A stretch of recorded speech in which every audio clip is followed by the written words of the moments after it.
Up next is Heat 2, 11 and 12 girls 400-meter dash.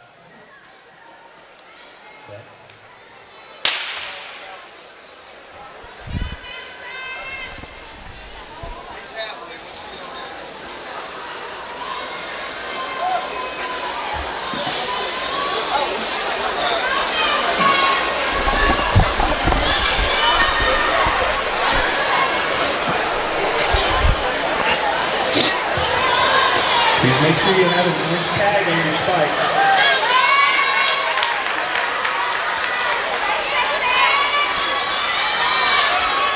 Pretty close race coming to the halfway mark.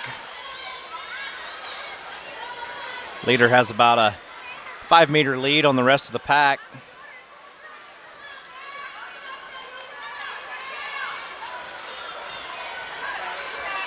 Second place runner has taken over for the lead.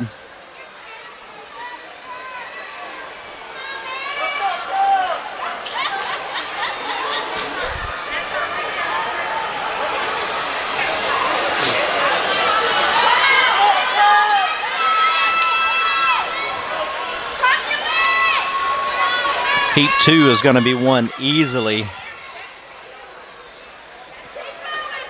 by Gordon with a time of 1:13.36.